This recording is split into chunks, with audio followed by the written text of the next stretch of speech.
ನಮಸ್ತೆ ಬಲಿಷ್ಠ ಭವ್ಯ ಭಾರತದ ಬಂಧುಗಳೇ. ಇವತ್ತು ವಿಶೇಷವಾದಂಥ ಕಾರ್ಯಕ್ರಮ ಏನು ಅಂತನ್ನೋದಾದರೆ ರಾಷ್ಟ್ರದೇವೋಭವ ಅಂತ.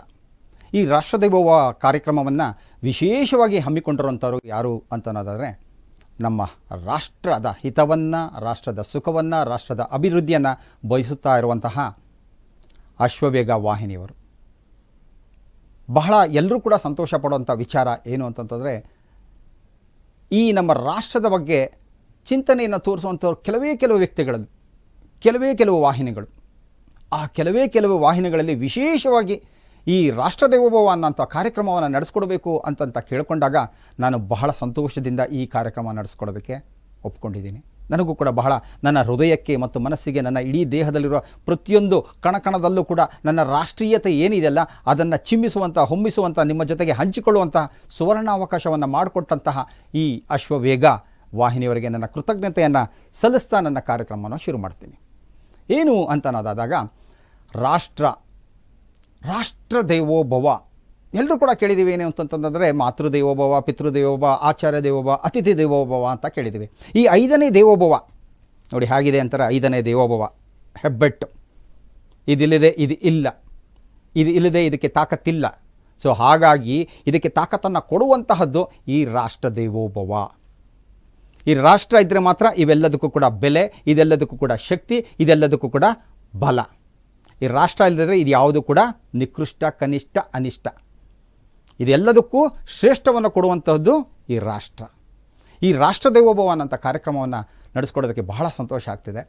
ಮೊಟ್ಟ ಮೊದಲದಾಗಿ ಇದರಲ್ಲಿ ಈ ಕಾರ್ಯಕ್ರಮದಲ್ಲಿ ನಾವು ಏನೇನೆಲ್ಲ ತಿಳಿಸ್ಕೊಡಬೇಕು, ಜನಗಳ ಜೊತೆ ಹಂಚ್ಕೋಬೇಕು, ತಿಳಿಸ್ಕೊಡೋದಕ್ಕಿಂತ ಹೆಚ್ಚಾಗಿ ನಾವು ನಮ್ಮ ವಿಚಾರಧಾರೆಗಳನ್ನು ನಿಜವಾಗ್ಲೂ ನಮ್ಮ ರಾಷ್ಟ್ರವನ್ನು ಅತ್ಯುನ್ನತ ರಾಷ್ಟ್ರ ಮಾಡಬೇಕಾಗಿರೋದು, ಪ್ರಪಂಚದ ವಿಶ್ವಗುರು ಆಗಬೇಕು ಅನ್ನೋತನಾದರೆ ನೀವು ಎಲ್ಲ ಸೇರಿಕೊಂಡು ಏನನ್ನು ಮಾಡೋದ್ರಿಂದ ನಾವು ಈ ನಮ್ಮ ರಾಷ್ಟ್ರವನ್ನು ಬಲಿಷ್ಠ ರಾಷ್ಟ್ರವನ್ನಾಗಿ ಮಾಡೋಕ್ಕಾಗುತ್ತೆ, ಭವ್ಯವಾದ ರಾಷ್ಟ್ರವನ್ನಾಗಿ ಮಾಡೋಕ್ಕಾಗುತ್ತೆ, ಜ್ಞಾನಪೂರ್ಣವಾದಂಥ ರಾಷ್ಟ್ರವನ್ನಾಗಿ ಆಗುತ್ತೆ. ಹಾಗೆ ವಿಶ್ವಗುರು ಆಗಬೇಕು ಅಂತನ್ನೋದು ವಿಶ್ವದಲ್ಲಿರುವಂಥ ಅನೇಕ ರಾಷ್ಟ್ರಗಳ ಬಯಕೆ. ಏನು ಅಂತಂದರೆ ಭಾರತ ನಮ್ಮನ್ನು ಆಳಲಿ, ಭಾರತ ನಮಗೆ ಜ್ಞಾನವನ್ನು ಕೊಡಲಿ, ಭಾರತ ನಮಗೆ ಎಲ್ಲ ರೀತಿಯಾದಂಥ ಸಂಪೂರ್ಣವಾದಂತಹ ಮಾಹಿತಿಗಳನ್ನು ಕೊಡ್ತಾ ಹೋಗಲಿ, ಸಂಪೂರ್ಣವಾದಂಥ ನಮಗೆ ಬೇಕಾಗಿರುವಂಥ ಜ್ಞಾನವನ್ನು ಕೊಡ್ತಾ ಹೋಗಲಿ, ಭಾರತ ನಮಗೆ ಮಾರ್ಗದರ್ಶಕರಾಗಲಿ, ದಿಗ್ದರ್ಶಕರಾಗಲಿ ಅಂತಂದ್ಬಿಟ್ಟು ಇವತ್ತಿನ ಅನೇಕ ರಾಷ್ಟ್ರಗಳು ಕೂಡ ಇವತ್ತು ನಮ್ಮ ಭಾರತದ ಕಡೆಗೆ ನೋಡ್ತಾ ಇದೆ.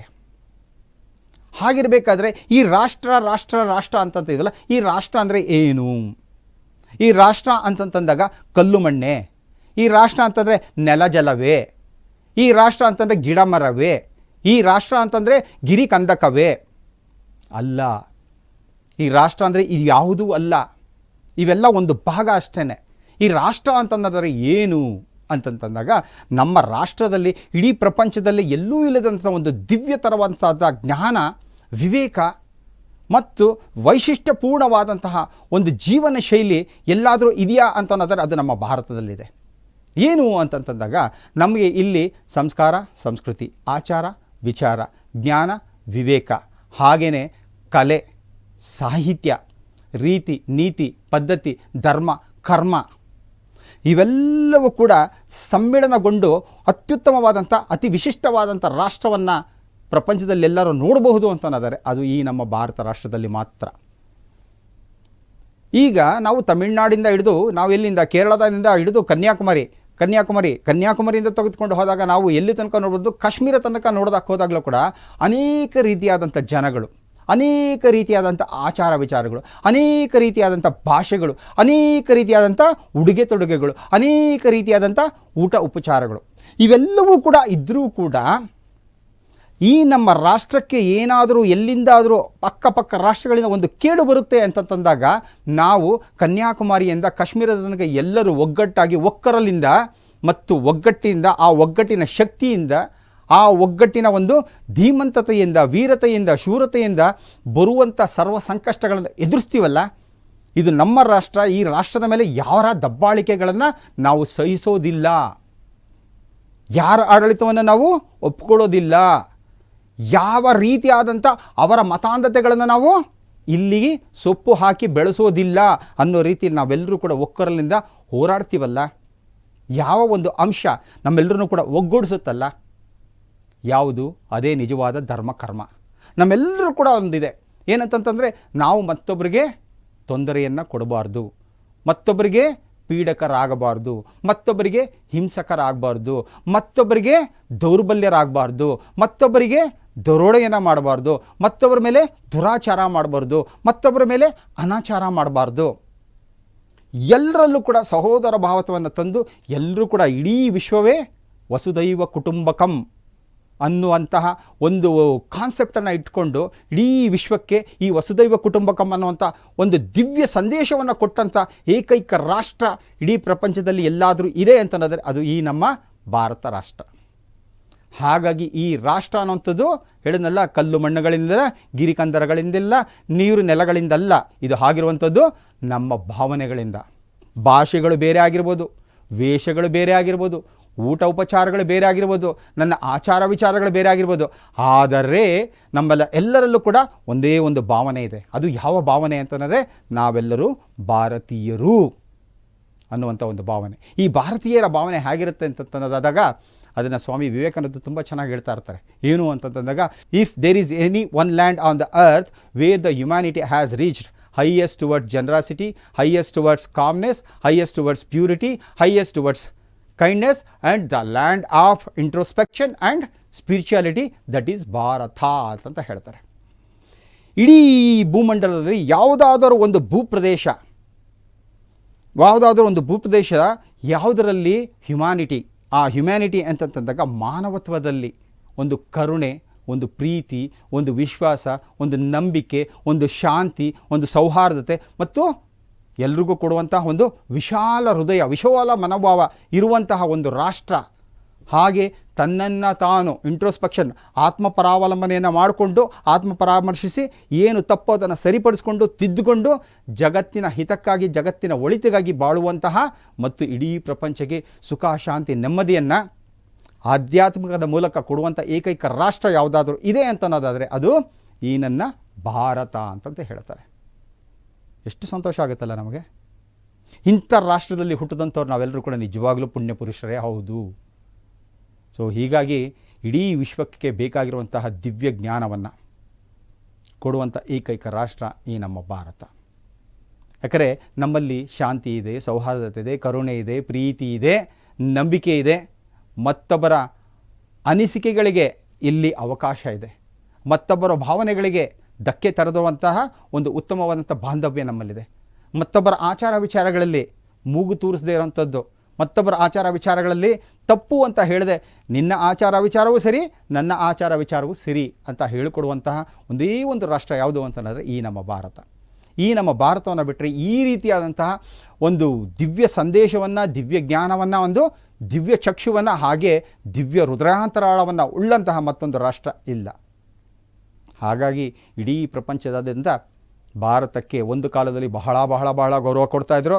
ತದನಂತರ ಸುಮಾರು 1200ರಿಂದ 1500 ವರ್ಷಗಳ ಕಾಲ ಯಾರ್ಯಾರೋ ಬಂದು ಆಳಿ, ನಮ್ಮನ್ನು ಅಳಿಸಿ, ನಮ್ಮನ್ನು ಉರುಳಿಸಿ, ನಮ್ಮನ್ನು ಕೆರಳಿಸಿ, ನಮ್ಮಲ್ಲಿದ್ದೆಲ್ಲ ಕಿತ್ಕೊಂಡು ಮಾಡಿ, ನಮ್ಮನ್ನು ದಟ್ಟ ದಾರಿದ್ರನಾಗಿ ಮಾಡೋದಕ್ಕೋಸ್ಕರ ಏನೆಲ್ಲ ಪ್ರಯತ್ನ ಪಟ್ಟರು ಕೂಡ ಇವತ್ತಿಗೂ ಕೂಡ ಈ ನಮ್ಮ ಭಾರತ ರಾಷ್ಟ್ರದ ಈ ಒಂದು ಸಂಸ್ಕೃತಿ ಉಳ್ಕೊಂಡಿದೆ, ಬೆಳ್ಕೊಂಡಿದೆ, ಹಾಗೆ ಮತ್ತವರನ್ನು ಬೆಳೆಸ್ತಾ ಇದೆ ಅಂತನ್ನೋದಾದರೆ ಅದರ ಮೂಲ ಅಸ್ಮಿತೆ ಮತ್ತು ಅದರ ಮೂಲ ತಾಕತ್ತು ಯಾವುದು ಅಂತನ್ನೋದರೆ ನಮ್ಮ ನಿಮ್ಮಲ್ಲಿ ಇರುವಂತಹ, ಈ ನಮ್ಮ ಭಾರತೀಯರಲ್ಲಿ ಇರುವಂತಹ ಆ ಒಂದು ಉತ್ತಮವಾದ ಭಾವನೆ.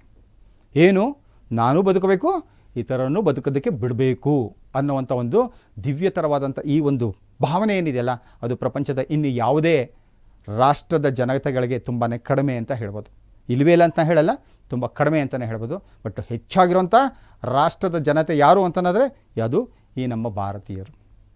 ಹಾಗಾಗಿ ಈ ವಿಶೇಷವಾದ ಕಾರ್ಯಕ್ರಮವನ್ನು ಪ್ರತಿದಿನ ಕೂಡ ನಡೆಸ್ಕೊಡ್ತಾ ಹೋಗ್ತಾ ಇರ್ತೀವಿ. ಹೇಗಿರುತ್ತೆ, ಏನಿರುತ್ತೆ ಅಂತನ್ನೋದನ್ನು ಮುಂದೆ ನೀವು ಕಾಯ್ತಾ ಇರಬೇಕು.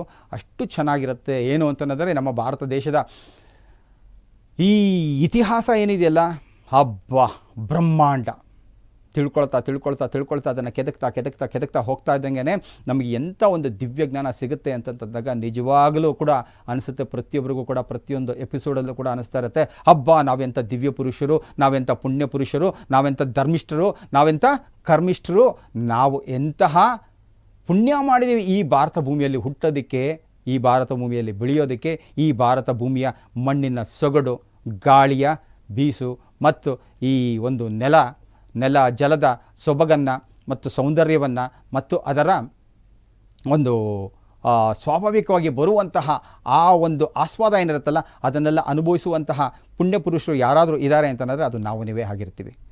ಓಕೆ, ಸೊ ಈ ಒಂದು ಕಾರ್ಯಕ್ರಮದಲ್ಲಿ ಏನೇನೆಲ್ಲ ತಿಳಿಸ್ಕೊಡ್ತಾ ಇರ್ತೀವಿ ಅಂತಂದರೆ ನಮ್ಮ ಇತಿಹಾಸ ಪುರುಷರು ಯಾರ್ಯಾರೆಲ್ಲ ಈ ನಮ್ಮ ರಾಷ್ಟ್ರಕ್ಕೋಸ್ಕರ ಯಾವ ರೀತಿ ಅವರ ತನುಮನ ಧನವನ್ನು ತ್ಯಾಗ ಮಾಡಿದ್ದಾರೆ, ಯಾವ ರೀತಿ ನಮ್ಮ ರಾಷ್ಟ್ರಕ್ಕೆ ಬೆಳೆಯೋದಕ್ಕೆ ಯಾವ ರೀತಿಯಾದಂಥ ಒಂದು ಕೊಡುಗೆಯನ್ನು ಕೊಟ್ಟಿದ್ದಾರೆ ಅದನ್ನು ಕೂಡ ತಿಳ್ಕೊಳ್ತಾ ಹೋಗ್ತಾ ಇರ್ತೀವಿ. ಹಾಗೆ ನಮ್ಮ ವೇದ ಪುರಾಣಗಳಿಂದ ಬಂದಿರುವಂತಹ ದಿವ್ಯತರವಾದಂಥ ಒಂದು ನಮ್ಮ ಜ್ಞಾನ ಏನು, ಆ ಜ್ಞಾನವನ್ನು ನಾವು ಯಾವ ರೀತಿ ಪಡ್ಕೋಬೋದು, ಆ ಜ್ಞಾನವನ್ನು ನಮ್ಮ ಜೀವನದಲ್ಲಿ ಯಾವ ರೀತಿ ಅಳವಡಿಸ್ಕೊಳ್ಳೋದ್ರಿಂದ ನಮ್ಮ ಜೀವನದಲ್ಲಿ ಆಗುವಂಥ ಬದಲಾವಣೆಗಳೇನು, ಈ ಬದಲಾವಣೆಗಳಿಂದ ನಮ್ಮ ಜೀವನದಲ್ಲಿ ನಾವು ಯಾವ ಎತ್ತರಕ್ಕೆ ಬೆಳಿತೀವಿ, ಯಾವ ಮಟ್ಟಕ್ಕೆ ಬೆಳಿತೀವಿ, ಹಾಗೆ ನಮ್ಮ ಕೊಡುಗೆ ಈ ನಮ್ಮ ರಾಷ್ಟ್ರಕ್ಕೆ ಯಾವ ರೀತಿ ಇರಬೇಕು ಅದನ್ನು ಅದನ್ನು ಜ್ಞಾಪಕಪಡಿಸುವಂತಹ ಮತ್ತು ಎಚ್ಚರಿಸುವಂತಹ ಉತ್ತಮವಾದಂಥ ಕಾರ್ಯ ಈ ರಾಷ್ಟ್ರ ದೇವೋಭವ ಕಾರ್ಯಕ್ರಮದ ಮೂಲಕ ನಡೀತಾ ಇರುತ್ತೆ.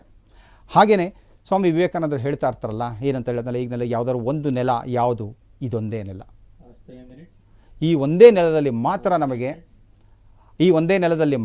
ನಮಗೆ ಈ ಒಂದು ಜ್ಞಾನ, ವಿವೇಕ, ವೈರಾಗ್ಯ ಎಲ್ಲವೂ ಸಿಗುವಂಥದ್ದು ಈ ಒಂದೇ ನೆಲದಲ್ಲಿ. ಯಾಕಂತಂದರೆ ಇಡೀ ಪ್ರಪಂಚದಲ್ಲಿ ಇವತ್ತಿನ ದಿನ ಹುಡುಕ್ತಾ ಹೋದಾಗ ವೇದಗಳು ಇಡೀ ಪ್ರಪಂಚದ ಮೊಟ್ಟ ಮೊದಲನೇ ಸ್ಕ್ರಿಪ್ಚರ್ಸ್ ಅಂತಂತಂದಾಗ ಒಬ್ಬ ಮನುಷ್ಯ ಹೇಗಿರಬೇಕು, ಏನು ಮಾಡಬೇಕು, ಯಾವ ರೀತಿ ಬೆಳಿಬೇಕು, ಅವನ ಜೀವನವನ್ನು ಪ್ರತಿಯೊಂದು ಹಂತದಲ್ಲೂ ಕೂಡ ಅವನು ಯಾವ ರೀತಿಯಲ್ಲಿ ನಡೆಸ್ಕೊತಾ ಹೋದಾಗ ಅವನ ಜೀವನದಲ್ಲಿ ಎತ್ತರದ ಸ್ಥಾನಕ್ಕೆ ಸೇರ್ತಾನೆ ಅನ್ನೋದನ್ನು ತಿಳಿಸ್ಕೊಡೋದಕ್ಕೆ ಇರುವಂತಹ ಮೂಲ ಕೃತಿ ಯಾವುದು ಅಂತಾರೆ ವೇದಗಳು. ಈ ವೇದಗಳು ಎಲ್ಲಿಂದ ಬಂದಿದ್ದು? ಈ ಸನಾತನ ನಮ್ಮ ಭಾರತದಿಂದಲೇ ಬಂದಿದ್ದು. ಹಾಗಾಗಿ ಹೇಳ್ತಾ ಇರ್ತಾನಲ್ಲ, ಇದು ಅತ್ಯುತ್ತಮವಾದಂಥ ಕಾರ್ಯಕ್ರಮ ಆಗಿರುತ್ತೆ. ಜೀವನದಲ್ಲಿ ಬೇಕಾಗಿರುವಂಥ ಆಚಾರ ವಿಚಾರ ಇವುಗಳನ್ನೆಲ್ಲನೂ ಕೂಡ ತಿಳಿಸ್ಕೊಡ್ತಾ ಮಾಡ್ತಾ ನಿಮ್ಮ ಕರ್ತವ್ಯ ಪ್ರಜ್ಞೆ ಏನಾಗಿರಬೇಕು, ಈ ನಮ್ಮ ರಾಷ್ಟ್ರವನ್ನು ಈಗಾಗಲೇ ಹೇಳ್ತಾ ಇರ್ತಾರಲ್ಲ, ನಮ್ಮ ಭಾರತ ರಾಷ್ಟ್ರ ಇಡೀ ವಿಶ್ವದಲ್ಲಿ ಅತ್ಯುತ್ತಮ ರಾಷ್ಟ್ರ ಆಗಬೇಕು. ಎಸ್, ಅದು ನಿಮ್ಮೆಲ್ಲರ ಕಲ್ಪನೆಯೂ ಹೌದು, ಭಾವನೆಯೂ ಹೌದು. ಎಲ್ಲರೂ ಕೂಡ ಅದಕ್ಕೆ ನಾವು ಯಾವ ರೀತಿ ನಮ್ಮ ಕೊಡುಗೆಗಳನ್ನು ಕೊಡ್ತಾ ಹೋದರೆ ಈ ನಮ್ಮ ರಾಷ್ಟ್ರವನ್ನು ವಿಶ್ವಶ್ರೇಷ್ಠ ರಾಷ್ಟ್ರವನ್ನಾಗಿ ಮಾಡ್ಬೋದು. ಆಗ ವಿಶ್ವಗುರುವನ್ನಾಗಿ ಮಾಡಿ ಇಡೀ ವಿಶ್ವಾದ್ಯಂತ ಸುಖ, ಶಾಂತಿ, ನೆಮ್ಮದಿ, ಆರೋಗ್ಯ, ಆಯುಷ್ಯು, ಉಲ್ಲಾಸ, ಉತ್ಸಾಹ, ಅಭಿವೃದ್ಧಿ, ಸಮೃದ್ಧಿಯನ್ನು ಯಥೇಚ್ಛವಾಗಿ ತರ್ಬೋದು ಅನ್ನೋದನ್ನು ನೀವು ಎಲ್ಲರೂ ಕೂಡ ತಿಳ್ಕೊಳ್ತಾ ಹೋಗೋಣ, ಜೀವನದಲ್ಲಿ ಅಳವಡಿಸ್ಕೊಳ್ತಾ ಹೋಗೋಣ, ಹಾಗೆ ಬೆಳೀತಾ ಹೋಗೋಣ, ಮತ್ತೊಬ್ಬರನ್ನು ಬೆಳೆಸ್ತಾ ಹೋಗೋಣ, ನಮ್ಮಲ್ಲೂ ಶಾಂತಿ ನೆಮ್ಮದಿಯನ್ನು ತಂದುಕೊಳ್ತಾ ಹೋಗೋಣ, ಹಾಗೆಯೇ ಇತರರಲ್ಲೂ ಕೂಡ ಶಾಂತಿ ನೆಮ್ಮದಿಯನ್ನು ತರುವಂತಹ ಅತ್ಯುತ್ತಮವಾದಂಥ ಕಾರ್ಯವನ್ನು ನೀವು ಎಲ್ಲರೂ ಕೂಡ ಮಾಡ್ತಾ ಹೋಗೋಣ ಅಂತ ಹೇಳ್ತಾ ಈ ಮೊದಲನೇ ಭಾಗವನ್ನು ಮುಗಿಸುವಂತಹ ಸುಸಂದರ್ಭ ಬಂದಿದೆ. ಹಾಗಾಗಿ ಎಲ್ಲರೂ ಕೂಡ ಈ ಒಂದು ಎಪಿಸೋಡನ್ನು ಪ್ರತಿದಿನ ನೋಡ್ತಾ ಹೋಗಿ ನಿಮ್ಮಲ್ಲಿ ಎಲ್ಲರಲ್ಲೂ ಕೂಡ ರಾಷ್ಟ್ರಭಕ್ತಿಯನ್ನು, ದೇಶಭಕ್ತಿಯನ್ನು ಮತ್ತು ದೈವಭಕ್ತಿಯನ್ನು, ಧರ್ಮಭಕ್ತಿಯನ್ನು ಎಲ್ಲರೂ ಬೆಳೆಸ್ಕೊಳ್ತಾ ಹೋಗೋಣ. ನಾವು ಚೆನ್ನಾಗಿರೋಣ, ಇತರರನ್ನು ಚೆನ್ನಾಗಿರೋದಕ್ಕೆ ಬೇಕಾಗಿರುವಂಥ ಸಕಲ ಜ್ಞಾನವನ್ನು ಎರೆದು ಸಕಲ ರೀತಿಯಾದಂಥ ಸಹಾಯವನ್ನು ಕೊಟ್ಟು ಇಡೀ ವಿಶ್ವವನ್ನೇ ವಸುದೈವ ಕುಟುಂಬಕಂ ಅನ್ನೋ ರೀತಿಯಲ್ಲಿ ಬಾಳೋದಕ್ಕೆ ಬೆಳಗೋದಕ್ಕೆ ಬೇಕಾಗಿರುವಂತಹ ಕೆಲಸ ಕಾರ್ಯಗಳನ್ನು ಮಾಡ್ತಾ ಹೋಗೋಣ ಅಂತ ಹೇಳ್ಕೊಳ್ತಾ ನಮಸ್ತೆ, ಜೈ ಹಿಂದ್.